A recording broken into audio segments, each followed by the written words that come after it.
नमस्कार दोस्तों, revision classes में आपका स्वागत है। हम मॉडर्न हिस्ट्री का चैप्टर देख रहे हैं सारा। तो हम आज देखेंगे मराठा में पेशवाओं का इतिहास। ठीक है, क्या देखेंगे हम? पेशवाओं का इतिहास। तो याद रखिएगा कि हमने इसके पहले शिवाजी का पूरा इतिहास देख चुके हैं। हम शिवाजी से संबंधित उनके प्रशासनिक राजनीतिक जो भी हैं सबको देख चुके हैं हम। वो सारी वीडियो प्लेलिस्ट में सेव है। अगर आपने पिछली वीडियो नहीं देखी है तो जाके प्लेलिस्ट में देख सकते हैं। अगर वीडियो अच्छी लगती है तो सब्सक्राइब करिएगा, दोस्तों से शेयर करिएगा, लाइक करिएगा और कमेंट करना ना भूलिए। आइए शुरू करते हैं। देखिएगा, अगर पीडीएफ की ज़रूरत हो आपको तो आप क्या करें, पीडीएफ को डिस्क्रिप्शन बॉक्स में लिंक दिया गया है, उससे आप टेलीग्राम लिंक में जाएँ और वहाँ पर मैसेज करें, पीडीएफ प्रोवाइड हो जाएगी। देखिएगा, बालाजी विश्वनाथ है पहला पेशवा आपका, बालाजी विश्वनाथ। इसे बालाजी प्रथम कहते हैं। 1713 से लेकर 1720 तक ये क्या रहता है आपका पेशवा बना रहता है। 1713 से 1720 तक। देखिए, यह जो है मराठा साम्राज्य का पहला पेशवा है। ठीक है, बोला हमने पहला पेशवा है और इसे ही मराठा साम्राज्य का द्वितीय संस्थापक कहा जाता है। क्यों? क्योंकि शिवाजी के बाद जितने उनके उत्तराधिकारी है सब कमज़ोर है। बाद में पूरा मराठा साम्राज्य ये पेशवाओं ने संभाला। पेशवाओं ने इसे अपने उत्कर्ष पे मराठा साम्राज्य को ले गए, तो इसलिए इन्हें सेकेंड आपका संस्थापक मानते हैं। ठीक है, पेशवा का संस्थापक सेकेंड मानते हैं। ठीक है, संस्थापक याद रखिएगा। ठीक है, आगे देखिएगा, लिखा है कि जो बालाजी विश्वनाथ है, या सॉरी बालाजी विश्वनाथ ही है, इसने ही आपका छत्रपति साहू को उसके गर्दिश के दिनों में सहयोग किया था। इसलिए जब साहू जी छत्रपति बना तब इसने 1713 में बालाजी प्रथम को पेशवा बनाया था। क्या कहना चाहता है ये? कहना यह चाहता है कि जो बालाजी प्रथम है ना, ये आपका जो कोंकण था, कोंकण दक्षिण पश्चिमी तट पे आपका कोंकण था, यहाँ का ये बालाजी प्रथम ये ब्राह्मण था। ठीक है, ये क्या था? ब्राह्मण था। ठीक है, और यह अपनी बुद्धि और प्रतिभा के लिए इतना प्रसिद्ध था। और इसके जो इसके पूर्वज थे जंजीरा राज्य था है, तो उसमें श्रीवर्धन के जो वंश था, मतलब राजा थे, उनके यहाँ सब कर संग्रह करता थे। ठीक है, और बालाजी को कर के संबंधी इसलिए जानकारी, इसको बालाजी को अपने पूरा परिवार काम वही करता, तो इसको जानकारी मिल जाती है। तो कर संबंधी इसको अधिक जानकारी थी। तो यह जानकारी क्या करता है कि इसी के कारण मराठों के अधीन यह कार्य करने का इसको अवसर मिलता है। ठीक है, और फिर 1696 ईस्वी में कब ये आपका 1696 ईस्वी में यह क्या होता है कि पूना के सभासद थे। ठीक है, ये 1696 में पूना का सभासद बनता है। और प्रारंभ में जो बालाजी है, मराठा सेनापति जो धनाजी थे, इनका नाम आपने सुना होगा पीछे, धनाजी थे। धनाजी, इसके बारे में थोड़ा पूरा मतलब इतिहास है बालाजी प्रथम के बारे में। तो धनाजी जो जाधव थे, इनकी सेवा में रहा था। धनाजी जाधव के सेवा में रहा था, याद रखिएगा। और कोई बात इसके लिए, हाँ, जब धनाजी की मृत्यु हो जाती है तो इनके जो धनाजी के पिताजी हैं, उनका नाम था, धनाजी के पुत्र होता है, पुत्र का नाम चंद्रसेन यादव था। और चंद्रसेन यादव ताराबाई के पक्ष में मिल गया था। तो बालाजी विश्वनाथ जो होता है, यहीं पे जो चंद्रसेन था, या पेन ले लेते हैं क्योंकि हाँ, देखिए, जो चंद्रसेन था आपका, चंद्रसेन था, ये कहाँ चला जाता है? ताराबाई पे, टीवी पे चला जाता है। तो फिर ये क्या होता है, जो बालाजी रहता है, बालाजी इसका संरक्षण छोड़ के किसके पास चला जाता है? तो बालाजी साहू के पास चला जाता है। याद रखिएगा, साहू जो कोल्हापुर में शासन करता था, साहू। ठीक है, तो साहू के पास चला जाता है। साहू को जब सेवा में जाता है तो साहू के राज्याभिषेक में मतलब प्रमुख भूमिका निभाता है। और 1708 में जो है बालाजी को सेनापति और आपका 1713 में पेशवा नियुक्त किया जाता है। अब देखिएगा क्या कहानी बनती है। कहानी ये बनती है कि जब समर्थन कर देता है, ये साहू जी के साथ रहता है, तो साहू जी क्या करते हैं इसको कि 1708 में इसको क्या बनाते हैं, 1708 में सेनापति बना देते हैं, अपनी सेना का सेनापति बना देते हैं। और फिर 1708 के बाद कौन सा डेट आता है? 1713 आता है। ऊपर लिखा ना 1713 में पेशवा बन जाता है। ठीक है, 1713 में यह पेशवा बन जाता है। अब क्या होता है कि शाहू की राजगद्दी, जब राजगद्दी मतलब दो गुट बच जाते हैं ना, तो जो शाहू की राजगद्दी होती है तो बालाजी अपनी कूटनीति से, ये जो बालाजी बनता है पेशवा, पेशवा कौन बनता है आपका, कलर चेंज करके यहाँ टिक ला लेते हैं, ये बालाजी बनता है, ठीक है, ये आपका पेशवा बनता है। अब ये अपनी कूटनीति से उनकी गद्दी को सुरक्षित रखता है, और जो चंद्रदेव था, ताराबाई का विश्वास पात्र बन गया था, उसको पराजित कर देता है, पराजित करके, और जो पश्चिमी घाट की सीमा होती है, कान्होजी आंगड़े, जो एक पश्चिमी घाट सीमा पे, इसको क्लियर करके लिख लीजिए कि युद्ध होता है इन सब से, तो पश्चिमी घाट पे ताराबाई का एक मतलब सीमा रक्षक था कान्होजी आंगड़े, उसको युद्ध में हरा देता है। हराने के बाद पश्चिमी घाट का जितना मतलब उधर सीमा क्षेत्र था वो शाहू की ओर मिला देता है। कौन मिलाता है आपका, यह बालाजी मिला देता है, ठीक है। और तो कोई इसमें आप आगे देखते हैं क्या क्या है। हाँ देखिएगा, दिल्ली समझौता जो लिखा है, दिल्ली समझौता क्या लिखा है, थोड़ा सा ऊपर करते हैं कि यह समझौता आपका सैयद बंधुओं, जो दिल्ली समझौता है, सैयद बंधुओं अली और आपका हुसैन अली, अब्दुल्ला अली नहीं, अब्दुल्ला अली और मराठों के बीच हुआ था, जो दिल्ली समझौता हुआ था। और इस पर हस्ताक्षर बादशाह रफ़ी-उद-दरजात ने किया था और शाहू जी महाराज ने किया था, ठीक। मराठों की तरफ से शाहू जी महाराज और आपका मुगल सम्राट की तरफ से आपका कौन, रफ़ी-उद-दरजात ने इस पर सिग्नेचर किया था।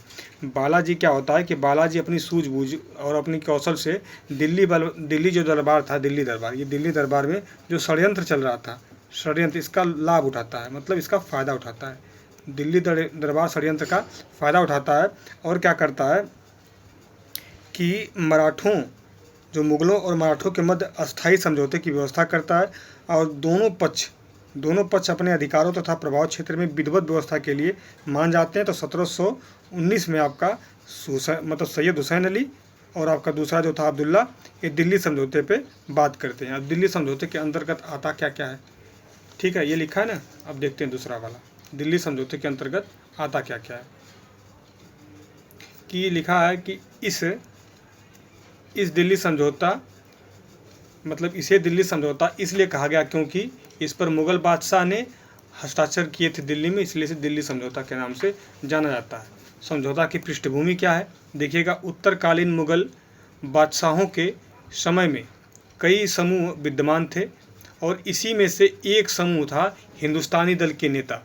इसमें अब्दुल्ला अली, हुसैन अली, इन्हें सैयद बंधु कहते थे, और आपका ये दोनों भारतीय इतिहास के किंग मेकर के नाम से जाने जाते हैं। इसके लिए प्रसिद्ध हैं, ये राजा बनाते हैं 4 साल में। अरे मतलब आप सोचिए 1712 से लेकर 1719 में 3 राजा चेंज कर देते हैं सब। इन्होंने क्रमशः फर्रुखसियर को बनाया था 12 में, फर्रुखसियर के बाद रफ़ी-उद-दरजात को बनाया था 1719 में। 1719 में ये आपका रफ़ी-उद-दौला को बनाते हैं, फिर आपका मोहम्मद शाह रंगीला को बनाते हैं। कुल 4 राजाओं को बादशाह बनाते हैं, 4 राजाओं को, ठीक है, को उनकी कुर्सी पर बैठाया था, उनको उतारा था। 4 राजाओं को सबसे प्रथम देखेंगे तो फर्रुखसियर, रफ़ी-उद-दरजात, रफ़ी-उद-दौला और फिर मोहम्मद शाह रंगीला। इसको रंगीला की उपाधि मिली थी, यह रंगीला था, पूरा रंगीला था, ठीक है, रंगीता नहीं रंगीला, ठीक। अब देखिएगा कि लिखा है, हट जा भाई, तू कहाँ से आ गया, कि फर्रुखसियर के समय आपका सैयद बंधुओं के बीच में विवाद हुआ था, इसलिए सैयद बंधुओं को मराठा से सहायता लेने के लिए आपका दिल्ली की संधि करनी पड़ी थी। आगे देखिएगा क्या है कि संधि की शर्तें क्या क्या थी। इस संधि के द्वारा मराठों ने सैयद बंधुओं का सहयोग करने का निर्णय लिया, मराठों ने लिया था, और आवश्यकता पड़ने पे 15,000, याद रखिएगा 15,000 की मराठा सेना देने की बात कही थी। ये पहले संधि की शर्त थी। इसके द्वारा आपका मराठों को दक्षिण भारत के 6 प्रांत से चौथ और सरदेशमुखी कर मराठों को प्राप्त होने की बात कही गई थी। क्या लिखा है, इसके द्वारा जो मराठे थे, मराठों को 6 प्रांतों को चौथ और सरदेशमुखी कर वसूलने के लिए ये इसमें संधि में बात हो गई थी। और इसी संधि के द्वारा मुग़ल बादशाह ने शाहू जी महाराज के जो महाराष्ट्र क्षेत्र है और अन्य विजित क्षेत्रों को का स्वामी मान लिया था, ठीक है। और देखिएगा एक बार फिर से रिवीजन कर लेते हैं। क्या हुआ था कि जो समस्त क्षेत्र एवं दुर्ग थे वो शिवाजी के स्वराज्य के अंतर्गत थे, वो साहू जी के अधिकार में आ गए। इसका कहने का मतलब ये है, जो लिखा है लास्ट वाली लाइन, एक मिनट थोड़ा ऊपर करते हैं। हाँ, जो ये क्षेत्र है आपके विजित क्षेत्र, ये आपका साहू जी, तो ये वही वाला क्षेत्र है जो जितने क्षेत्र थे, दुर्ग थे शिवाजी के स्वराज्य में अंतर्गत उनके आते थे, तो साहू जी के अधिकारी में आ गए। दूसरी शर्त क्या थी कि साहू के नियंत्रण में वे समस्त प्रदेश मतलब आ गए थे, जिनको मराठों ने खानदेश, बरार, हैदराबाद, गोंडवाना, कर्नाटक में से जीता था। ये सब साहू के नियंत्रण में आ गए थे। फिर साहू को 6 प्रांतों की देख लिया हमने, सरदेशमुखी और चौथ वसूलने का अधिकार प्राप्त होता है। साहू, अब ये देखें, एक ये है कि साहू ने क्या करता है कि साहू चौथ के बदले, इसी चौथ के बदले सम्राट को 15,000 सैनिकों का सहायता, ये 15 जो होता है ना, 15,000 सहायता देगा, तो चौथ और सरदेशमुखी के बदले ये सहायता देने की बात कहता है। फिर क्या है कि साहू जो हैं कोल्हापुर राज्य में किसी प्रकार का हस्तक्षेप नहीं करेंगे, ये भी बात थी। और साहू मुगल सम्राट को 10 लाख रुपए वार्षिक भेंट के रूप में अदा करेंगे। कितना? 10 लाख रुपए, 10 लाख नहीं, 10 लाख, ये आपका वार्षिक अदा करेंगे। ये ईयर पे था, पर ईयर, ठीक है। उसके बाद जो मुगल सम्राट साहू की माता येसुबाई और पत्नी जो है आपकी सावित्री बाई और भाई मदन सिंह और उनके अन्य संबंधियों को कैद से मुक्त कर दिया। ये लोग सब कैद थे, इन सबको कैद से मुक्त कर दिया। आगे देखते हैं क्या है। यहाँ लिखा है कि विदेशी इतिहासकार रिचर्ड टेम्पल ने इस संधि की शर्तों के परिप्रेक्ष्य में स्वीकार किया कि इसके शर्तें हैं मराठों के पक्ष में थी, इसलिए इन्होंने इस संधि के बारे में कहा है कि यह संधि मराठों के लिए महान संधि थी, महान अधिकार वाली संधि, मतलब मैग्ना कार्टा थी। ठीक है, ये बात याद रखिएगा। देखिए, जो आपका बालाजी विश्वनाथ है, यह एक बार उसका हुसैन अली की सहायता भी करता है। संधि के अनुसार मराठों ने हुसैन अली की सहायता की थी। कब की थी? जब हुसैन अली, जो हुसैन अली है, हुसैन अली है, यह आपका दक्षिण से उत्तर की ओर जा रहा था, मतलब दक्षिण से उत्तर की ओर जा रहा था। तो क्या होता है कि ये बालाजी ना अपना 15,000 मतलब सैनिकों के साथ, और अपना एक इनका नेता था खंडेराव धमादे, इसके नेतृत्व में इसका साथ दिया था। और सैयद भाई फर्रुखसियर जो हैं फर्रुखसियर को गद्दी में उतारने में सफल हो गए थे। और नए जो मुगल सम्राट था रफ़ीउद्दर्जात ने मराठों के साथ हुई संधि की समस्त शर्तों को स्वीकार किया था। ये बात याद रखिएगा। ठीक है, आगे देखिए क्या लिखा है। चूँकि इस संधि की शर्तों पर मुगल बादशाह रफ़ीउद्दर्जात ने दिल्ली हस्ताक्षर किए थे, इसलिए इसे दिल्ली की संधि के नाम से जाना था। ऊपर देख चुके हैं। ठीक है, आगे देखते हैं। बाजीराव प्रथम आता है, इसका कार्यकाल सही है। बाजीराव प्रथम आता है, इसका कार्यकाल जो होता है आपका 1720 से लेकर 1740 तक होता है। दिल्ली पर आक्रमण करने वाला प्रथम पेशवा था ये, बहादुर शेर। देखिए बाजीराव प्रथम ये बालाजी विश्वनाथ का पुत्र था और मात्र 19 वर्ष की आयु में यह आपका पेशवा बनता है। इसकी सूझबूझ बहुत तगड़ी थी, ठीक है, बहुत अद्भुत थी। और यह मतलब इसके अधीन मराठा शक्ति अपने चरमोत्कर्ष पे पहुंचेगी, याद रखिएगा। और इसका जो पहला उद्देश्य था कि ऐसी स्थिति का निर्माण करिए कि जिससे विभिन्न मराठा सरदार जो अलग अलग बट गए थे, आपका सरदार एक दूसरे पर निर्भर रहें और आपका उस निर्भरता के वशीभूत, मतलब एक दूसरे का साथ या सहयोग करें। ठीक है, और जैसे और एक ऐसा इसका उद्देश्य था इतनी कम उम्र में कि मुग़ल साम्राज्य जो आपका पतन होता जा रहा था, गिरता हुआ जा रहा था, इसके खंडहर पे आपका मुग़ल साम्राज्य के ध्वंसावशेष पे या इसके हड्डियों पे, आपका इसके खंडहरों पे भारत में मराठा राज्य की स्थापना की जाए, ऐसा बाजीराव कहता है। लिखता है कि यह प्रथम पेशवा बालाजी बाजीराव का पुत्र था और पेशवा बनने के बाद इसने मुग़लों के परिप्रेक्ष्य में अपनी नीतियाँ की घोषणा करते हुए कहा कि आओ मिलकर हम इस मुग़ल वृक्ष की जड़ पर प्रहार करते हैं और इससे इसकी शाखाएं अपने आप ही गिर जाएंगी। क्या कहता है कि अब समय आ गया है कि हम विदेशियों को भारत से निकाल दें और हिंदुओं के लिए अमर कीर्ति प्राप्त कर लें। आओ हम इस पुराने वृक्ष के खोखले तने पर प्रहार करें और शाखाएं तो स्वयं गिर जाएंगी, हमारे प्रयत्नों से मराठा पताका कृष्णा नदी के अटक तक फहराने लगेगी, ऐसा कहता है। और बाजीराव ने हिंदू जो पद था, हिंदू पद पातशाही के आदर्श का प्रचार करता है और इसे लोकप्रिय बनाता है। आगे देखिएगा, लिखा है कि इसके प्रति उत्तर में तत्कालीन मराठा छत्रपति साहू जी महाराज ने कहा है कि तुम यह काम कर सकते हो क्योंकि तुम योग्य पिता के योग्य संतान हो। कौन बोलता है? ये बोलते हैं आपके ये साहू जी। कौन बोलते हैं?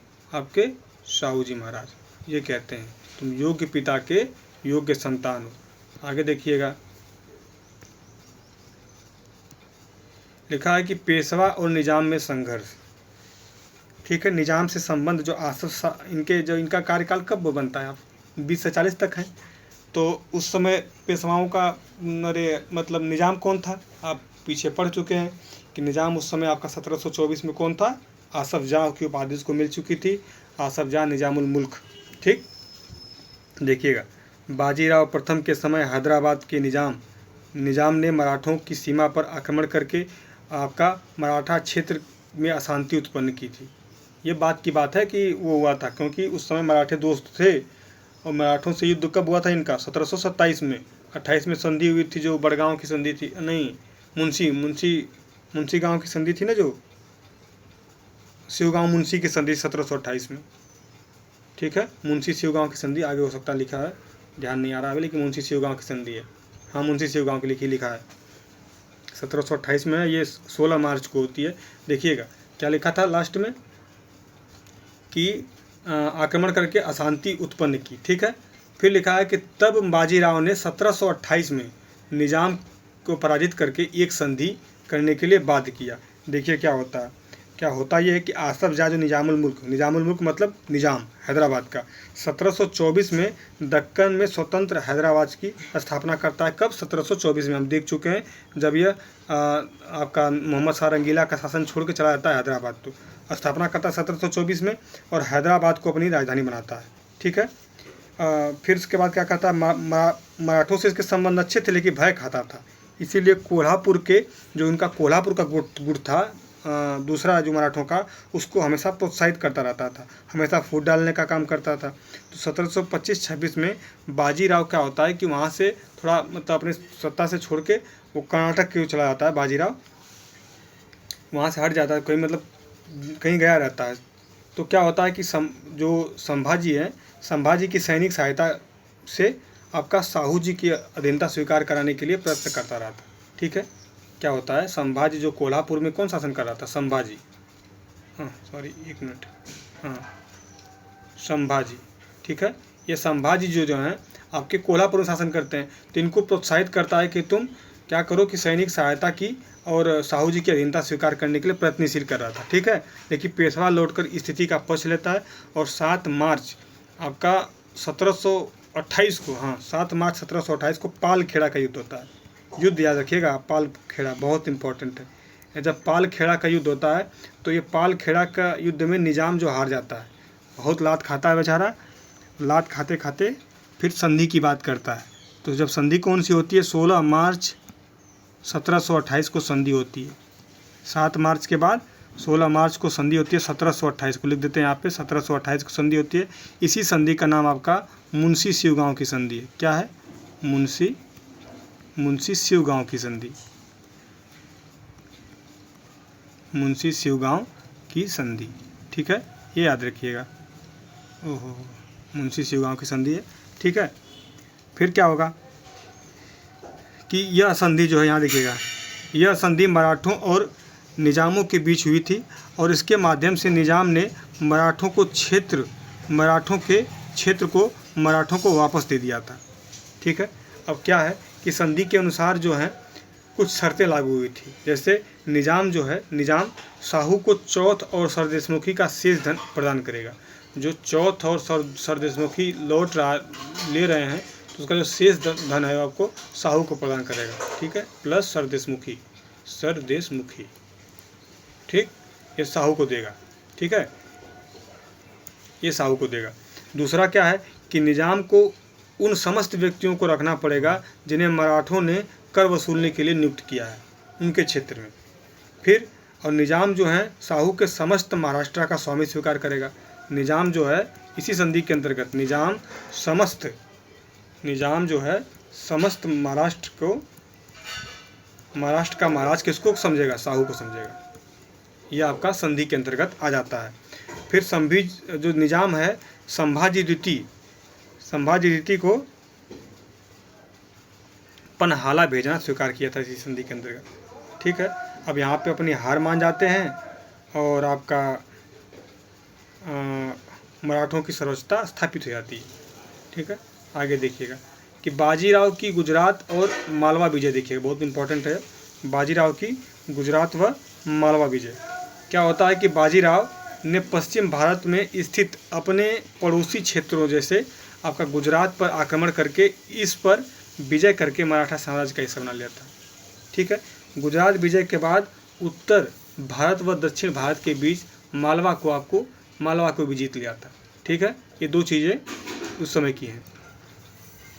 ठीक है, तो ये जो मालवा होता है ना, मालवा भी 1738 में जीतता है और गुजरात भी आपका 1738 में अपने राज्य में मराठे मिलाते हैं। 1738 में अपने राज्य में मिलाते हैं, जबकि जो युद्ध किया था गुजरात पे 1730 में जो बाजीराव का छोटा भाई था चिमना जी तथा गुजरात का सूबेदार था सरबुलंद खां के बीच आपका संधि हुई थी, वही चौथ सरदेशमुखी वाला। तो फिर 1731 में बाजीराव ने दाभादे के विरुद्ध आपका सैनिक कार्रवाई की थी। दाभादा था, उसी में डबोई का युद्ध होता है 1731 में, और ये हार जाते हैं सब गुजरात वाले। तो फिर बाद में आपका 1738 में आपका इसको मिला देता है। 1738 में इन दोनों को मिला देता है। अब मालवा की कहानी ये है कि मालवा में एक संधि होती है, दुरई सराय की संधि, बहुत इंपॉर्टेंट है, याद रखिएगा। क्या है? दुरई सराय की संधि, दुरई सराय की संधि। इस संधि के अंतर्गत क्या होता है, ये किससे होता है? निजामों से होता है। निजाम क्या होता है कि निजाम जो है और मुग़ल, यहाँ पे निजाम आसफ जाह मुल्क जो है अपनी हार स्वीकार नहीं करता। अभी ऊपर जो संधि हुई थी पालखेड़ा के युद्ध के बाद 28 में हुआ था, तो ये क्या होता है कि मोहम्मद शाह रंगीला से जाके निजाम मिल जाता है और एक सेना एकत्रित करता है। लेकिन बस उसी समय बाजीराव बहुत चालाक रहता है। वो अब क्या करता है कि निजाम को घेर लेता है। तो निजाम को जब घेरता है, निजाम का जो दिमाग ख़राब, निजाम बस सोच गए कि मर ही गए, अब तो घेर लिया है बाजीराव बहुत, तो ये क्या बिना युद्ध किए ही संधि कर लेता है। इसी संधि को कहते हैं दुरई सराय की संधि। ये आपका दोनों जीत लिया। फिर आगे का देखिए क्या है, बुंदेलखंड विजय लिखा है कि बुंदेलखंड के सूबे का मुखिया छत्रसाल था। इसके ऊपर आपका प्रयागराज के मुगल सूबेदार मोहम्मद बंगस पठान ने आक्रमण करके चेतावनी दी थी। फलतः छत्रसाल ने मराठा बाजीराव का सहयोग मांगा और तत्पश्चात इसने सहयोग देकर बंगस पठान को पराजित कर दिया था। इसके बाद पेशवा के सम्मान में छत्रसाल ने एक दरबार लगाया और इसी में प्रसिद्ध नर्तकी मस्तानी बाजीराव मस्तानी को प्रस्तुत किया था। फिर मस्तानी उनकी हो गई। ठीक है, मस्तानी को प्रस्तुत किया था। देखिएगा यहाँ लिखा है कि पेशवा के समय जन्मे अन्य मराठा सरदार। ठीक है, क्या है कि बाजीराव प्रथम के समय में ही मराठा क्षेत्र में कई क्षेत्रीय आपका सरदार का उद्भव हुआ था। किसका हुआ था, ये देखिएगा यहाँ लिखा है। पहला है आपका बड़ौदा के गायकवाड़, ग्वालियर के सिंधिया, जो अभी भी सिंधिया, ज्योतिराज सिंधिया वही खानदान, इंदौर के होलकर, नागपुर के भोसले। ठीक है, ये मराठा सरदार थे। 1740 में ही कम उम्र में ही आपका बाजीराव प्रथम की मृत्यु हो जाती है। बाद में कौन बनता है? बालाजी बाजीराव, ये बनता है 1740 से 61 तक। देखिएगा ऊपर लिखा था ना कि ये पहला, मतलब ये जो बाजीराव प्रथम है, पहला ऐसा पेशवा था जिसने दिल्ली पर आक्रमण किया था। तो दिल्ली का आक्रमण तो हम लोग भूल ही गए। दिल्ली का जो आक्रमण था, दिल्ली का आक्रमण और जो भोपाल वाली दुरई की संधि थी, भोपाल युद्ध, दोनों की कहानी साथ साथ है। भोपाल युद्ध इसी में दुरई सराय की संधि हुई थी ना, इन दोनों की कहानी देखते हैं क्या है। देखिएगा 29 29 मार्च आपका 1737 को जो बाजीराव प्रथम है, BR राव, बाजीराव प्रथम है ना, ये क्या करता है कि अपने घुड़सवारों के साथ, संख्या लगभग 500 घुड़सवारों के साथ दिल्ली पहुंचा और 3 दिन तक वहां ठहरा। मुग़ल बादशाह को आपका आतंकी कर दिया, मतलब घबरा गया मुग़ल बादशाह देख के 500 लोगों के साथ बाजीराव प्रथम पहुंचा है, मराठा सरदार। तो क्या होता है कि मालवा के जो सूबेदारी, जो भी मालवा की बात हो रही थी, मालवा की सूबेदारी आपका और 13 लाख रुपए वार्षिक नगद आपका धनराशि की अदायगी का आश्वासन देकर आपका दिए जाने की बात कही मोहम्मद शाह रंगीला ने, तो ये वापस चला आता है।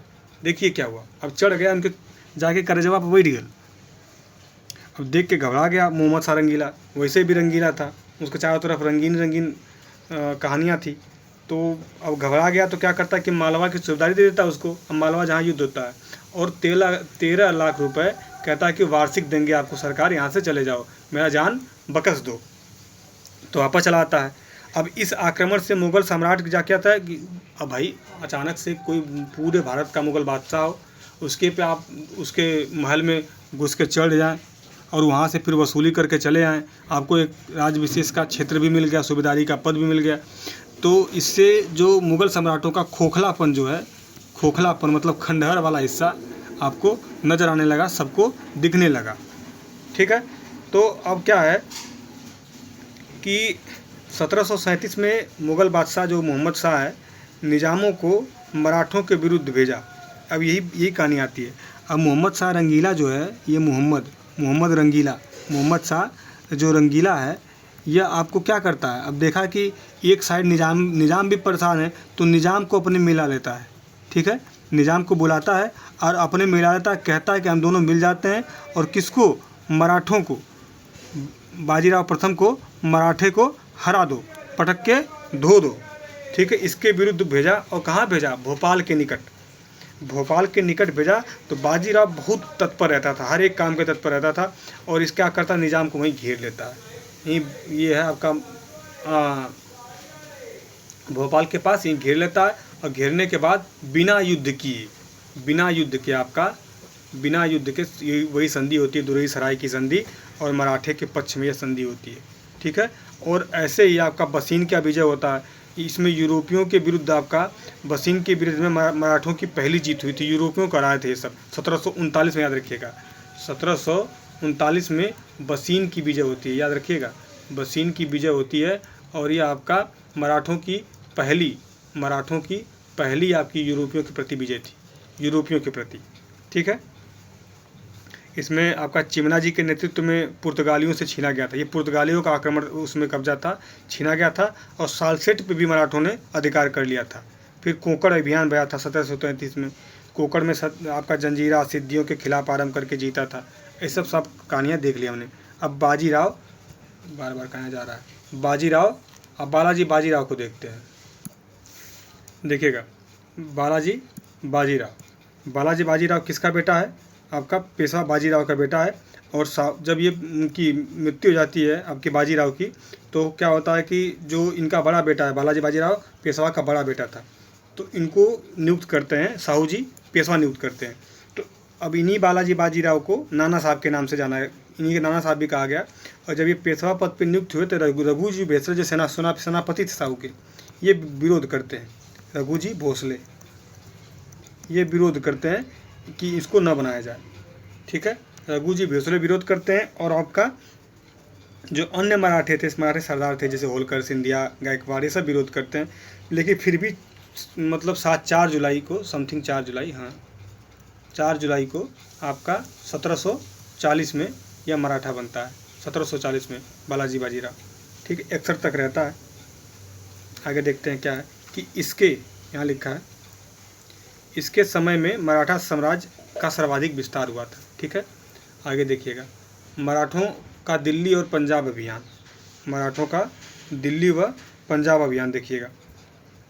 पेशवा बालाजी द्वितीय के समय रघु जी ने दिल्ली के ऊपर अभियान करके यहाँ पर नियुक्त अहमद शाह अब्दाली के प्रतिनिधि और आपके इसका जो मीर बख्शी था, मीर बख्शी नजमुद्दौला, बंगाल का हाँ, नजमुद्दौला को पराजित कर दिया।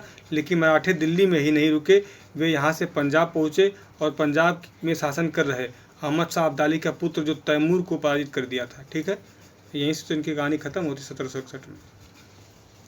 पराजित कर दिया। तैमूर की पराजय की घटना ही वास्तव में पानीपत के तृतीय युद्ध, ये मैं बोला, का तत्कालिक कारण बना था। पंजाब पर कब्जा करने के बाद मराठे भारत में सबसे शक्तिशाली हो गए। अब इनके घोड़े अबाधित रूप से कटक उड़ीसा से अटक पंजाब तक दौड़ सकते थे। पानीपत का तृतीय युद्ध देखिएगा। पानीपत का तृतीय युद्ध 14 जनवरी 1761 है। इस युद्ध में का प्रत्यक्षदर्शी आपका कांसीराज पंडित।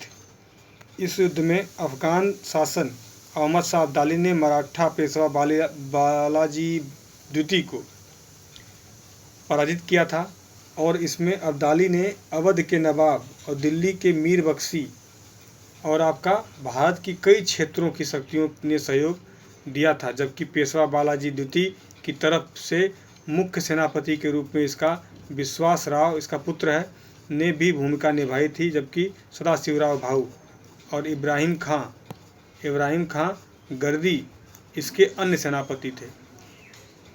इसमें पेशवा बालाजी द्वितीय ने सभी सेनापति मारे गए थे और पेशवा की युद्ध में पराजय की सूचना व्यापारी देते हुए कहा था कि युद्ध में 2 मोती अर्थात सदाशिवराव व विश्वासराव विलीन हो गए।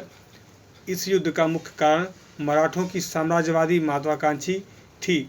इसके अलावा इस समय आपके मराठों के विरुद्ध सभी भारतीय शक्तियाँ थीं और इसमें से कुछ ने अहमद शाह अब्दाली को मराठों के ऊपर आक्रमण करने के लिए बुलाया भी था। ठीक है, आइए देखिएगा।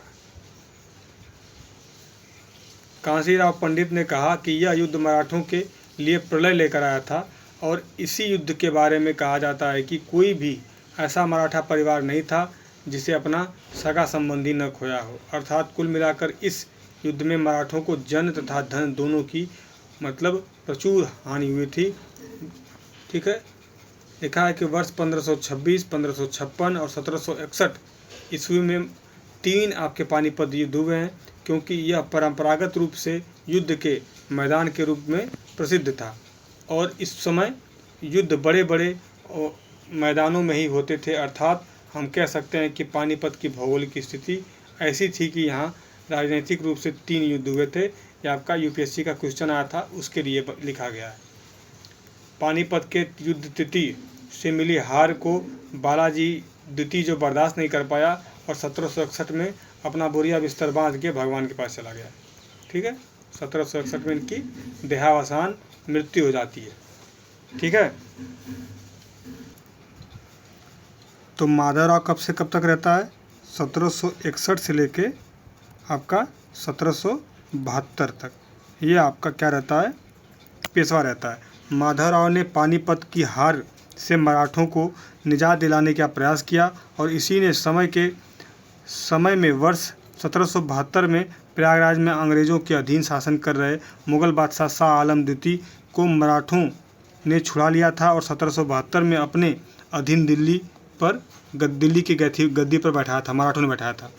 इस घटना के बाद आपका माधवराव को क्षय रोग हो गया था और इसी से इसकी मृत्यु हो जाती है। पेशवा माधवराव की मृत्यु की इतिहासकारों मृत्यु की इतिहासकारों ने माना कि यह पानीपत तृतीय युद्ध से भी ज़्यादा घातक था, क्योंकि इसके बाद मराठों का एकदम समझिए पतन ही पतन हो गया। देखिएगा, माधवराव उसे माधवराव प्रथम भी कहते हैं, माधवराव भी कहते हैं, मान लीजिए, क्योंकि उसके बाद भी माधवराव द्वितीय बनता है। तो पानीपत का युद्ध का विनाश धक्का सबको लगा था। 23 जून 1761 को पेशवा बालाजी का मृत्यु हो जाती है, 23 जून 1761 को। ठीक है, याद रखिएगा, हम ये रिवीजन करें दोबारा। मृत्यु होती है और उसकी मृत्यु के उपरांत इसी का पुत्र माधवराव बनता है। किसका? बाजीराव का पुत्र, बालाजी बाजीराव का पुत्र माधवराव आपका पेशवा बनता है, परंतु इसका उस समय यह बहुत छोटा था, अल्पवयस्क था, इसलिए इसका शासन जो कार्य है रघुनाथ राव जो था, इसे राघोबा कहते थे। रघुनाथ राव को राघोबा कहते थे, बहुत इंपॉर्टेंट है। राघोबा इसका संरक्षक बनता है रघुनाथ राव या राघोबा के हाथों में रहा। जो माधवराव था अत्यंत प्रभावशाली और गुण संपन्न शासक था। इतिहासकार एक हैं आपके सरदेसाई। सरदेसाई के अनुसार माधवराव पेशवाओं में सबसे महान था, क्योंकि उम्र छोटी थी तब भी बहुत तेज तर्राक था। ठीक है, आगे देखिएगा कि जो वो है इतनी मतलब पेशवा माधवराव के सामने तो देख ही रहे कि आप हर तरफ कठिनाइयाँ हैं, और एक तो इसकी उम्र छोटी है, सारी शक्तियाँ इसके चाचा के पास है। किसके पास है? रघुनाथ राव राघोबा के पास है। और जो राघोबा है स्वयं सारथी है और महत्वाकांक्षी है, खुद पेशवा बनना चाहता है। तो जब माधवराव कुछ समझदार होते हैं तो क्या करते हैं कि शासन की शक्ति अपने हाथ में ले लगते हैं और राघोबा के प्रभाव से मुक्त होने का थोड़ा प्रयास करते हैं। ठीक, और इससे क्या होता है कि राघोबा जो होता है, रघुनाथ राव, वो थोड़ा क्या होता है कि नाराज़ होता है। भाई नाराज़ होना स्वाभाविक सी बात है, जिसके हाथ में शक्ति छीन लोगे तो थोड़ा नाराज़ होगा ही। तो नाराज़ होके उसने क्या होता है कि जो उसका दीवान था, सखाराम बापू नाम था, सखाराम बापू, याद रखिएगा, दीवान सखाराम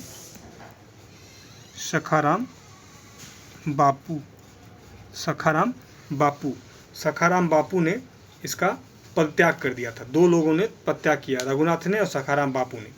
माधवराव ने शासन में सहायता के लिए किसको नियुक्त किया? फिर भाई दो लोग हट गए तो किसी को नियुक्त करेगा ना, तो नियुक्त किसको किया अपनी सहायता के लिए? इनका नाम था नाना फडणवीस, बहुत होनहार व्यक्ति, नाना फडणवीस। ठीक है, इनको नियुक्त करता है नाना फडणवीस को। अब इनको नियुक्त करता है तो जो राघोबा था माधवराव के मतलब विरुद्ध आपके जितने शत्रु थे उनको भड़काना शुरू करता है।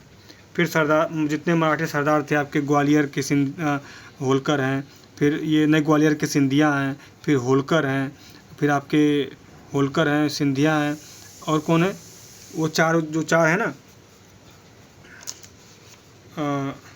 अरे यार देखिए, गायकवाड़ हैं, दिमाग से उतर गया है, गायकवाड़ हैं, और आपके सिंधिया हैं, भोसले हैं और होलकर, ये चार हैं। इन चारों को भड़काना शुरू करता है। ठीक है, इन चारों को भड़काना शुरू करता है तो इनकी कठिनाइयाँ और बढ़ जाती है। हैदराबाद का जो निज़ाम था वो पुराना दुश्मन था ही, बगल में आपका हैदर अली नई शक्ति के रूप में उभर रहा था। कर्नाटक का जो नवाब था अंग्रेज़ों की सहायता के दक्षिण में पड़ा था। तो ये सब सारी कठिनाइयाँ इनकी थी, लेकिन इन सारी कठिनाइयों में सफलता का सामना किया था और अपनी योग्यता का परिचय दिया था। ठीक है, देखिएगा,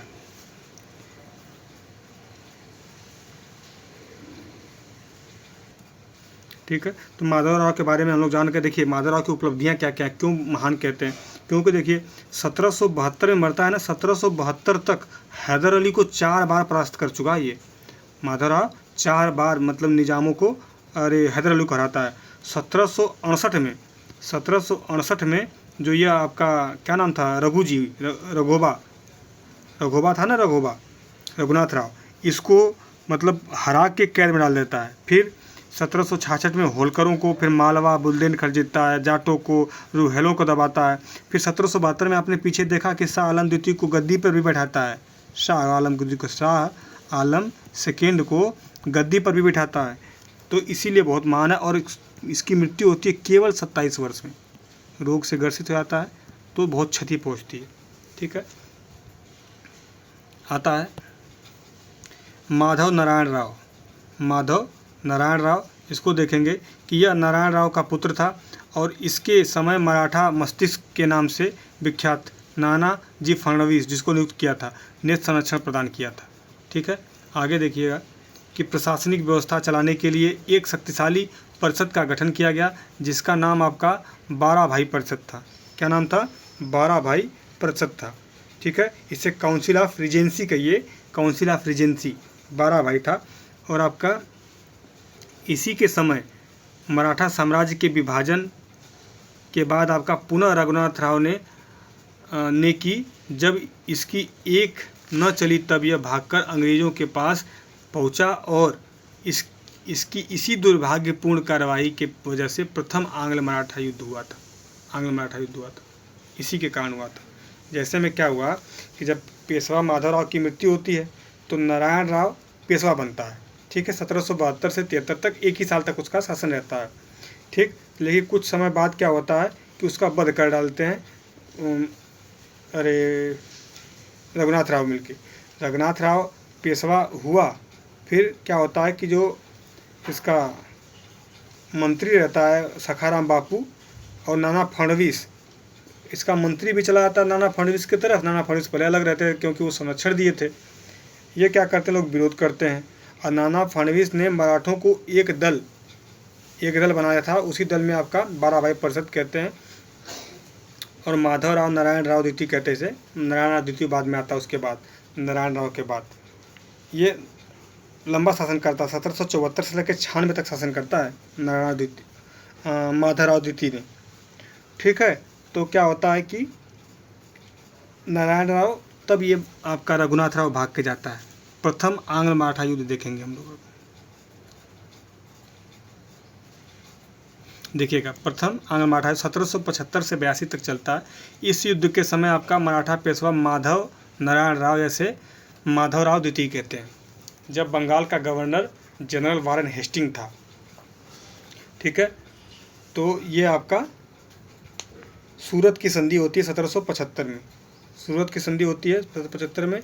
यह संधि अंग्रेज की प्रेसिडेंसी के मुखिया और मराठा सरदार रघुनाथ राव राघोबा के बीच होती है। और इस लिखा है, इस शर्तों के माध्यम से राघोबा जो है ने जब अंग्रेज़ों को आर्थिक लाभ पहुंचाने की बात कही, तब अंग्रेज़ों ने इसे मराठा क्षेत्र का पेशवा बनाने का वचन दिया। और कालांतर में मराठा क्षेत्र में अंग्रेज़ों ने रघुनाथ राव को पेशवा बनाने के लिए सैनिक रूप से मदद की थी।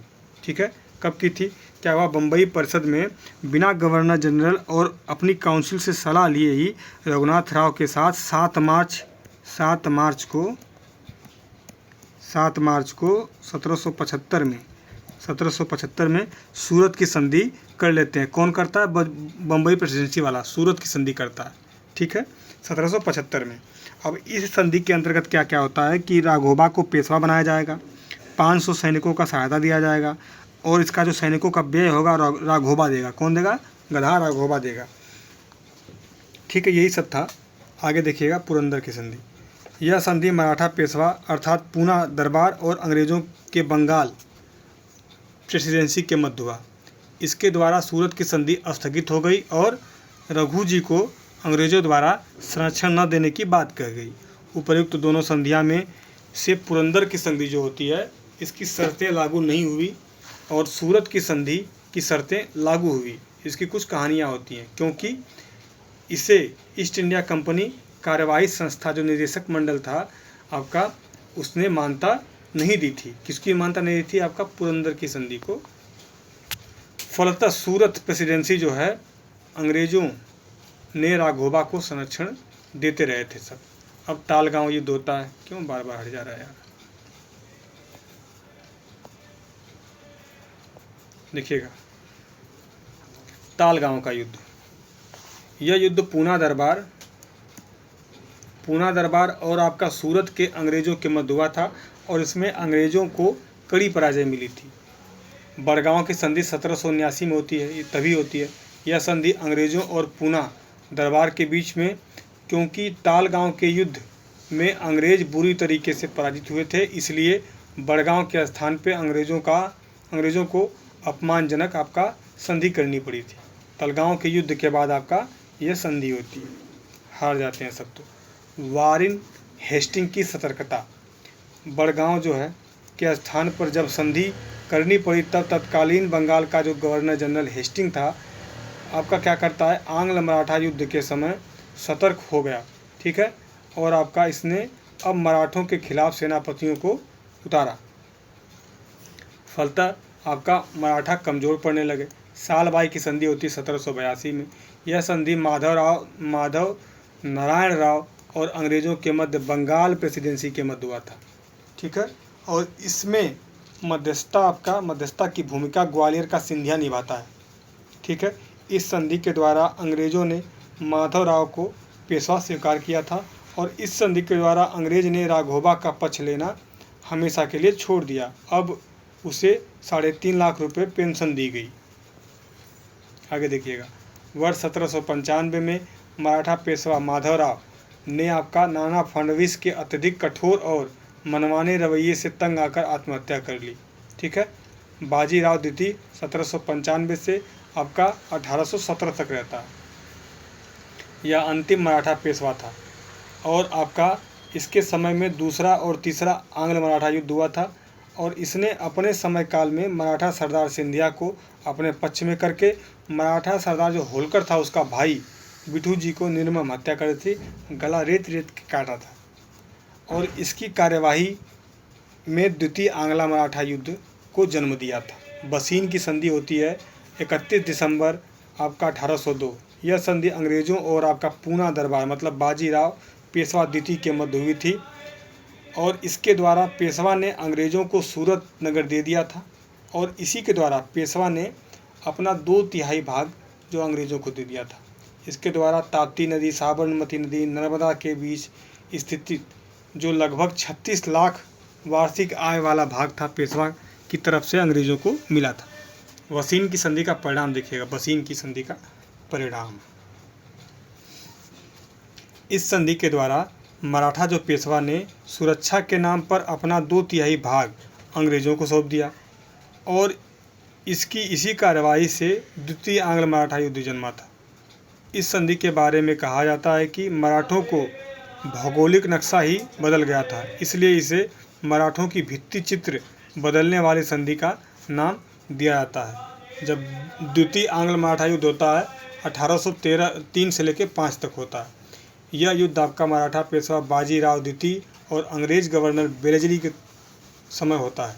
वेलेस्ली का समय 1799 से 1805 तक रहता है। वेलेस्ली ने भारत में सहायक संधि शुरुआत करके हैदराबाद, मैसूर, तंजौर अन्य रियासतों को अंग्रेजी राज्य का हिस्सा बनाया था। इसी वेलेस्ली ने 1815 में आपका वाटरलू के युद्ध में फ्रांस के शासक नेपोलियन को कैद किया था।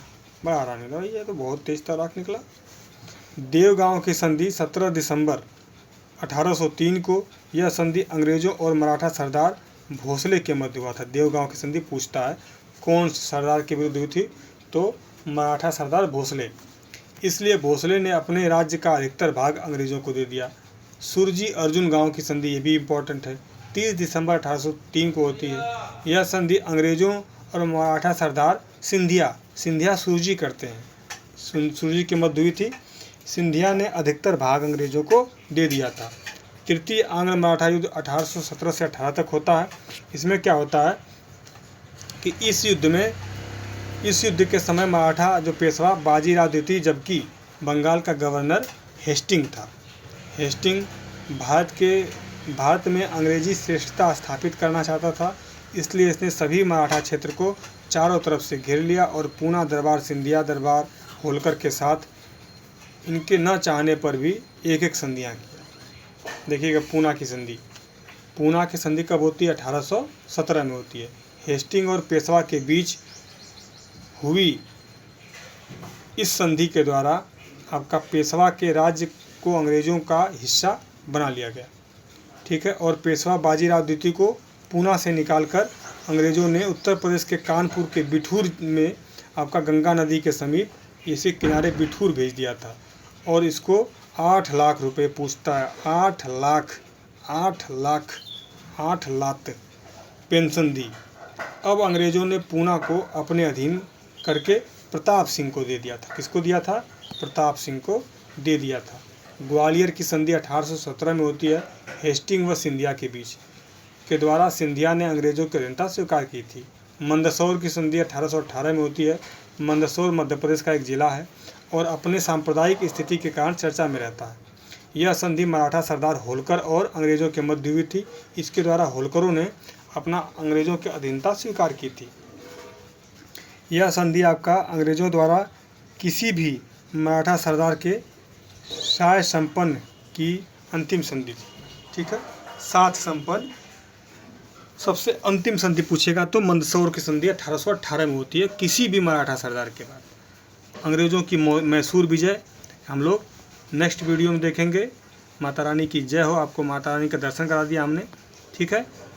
अंग्रेज़ों का मैसूर विजय अगली वीडियो में देखेंगे। वीडियो अगर अच्छी लगती है तो इसको क्या करेंगे आप, सब्सक्राइब का बटन लिखा है उसको दबाएंगे। सब्सक्राइब होता है, ठीक है, इसको दबाएंगे लाइक का जो बटन होता है अंगूठा वाला बटन, लाइक लिखा रहता है, ठीक है, इसको दबाएंगे और कमेंट में आप जाके कमेंट लिखेंगे और शेयर जो है ऑप्शन, शेयर अपने दोस्तों को शेयर करेंगे। धन्यवाद। जय हिंद।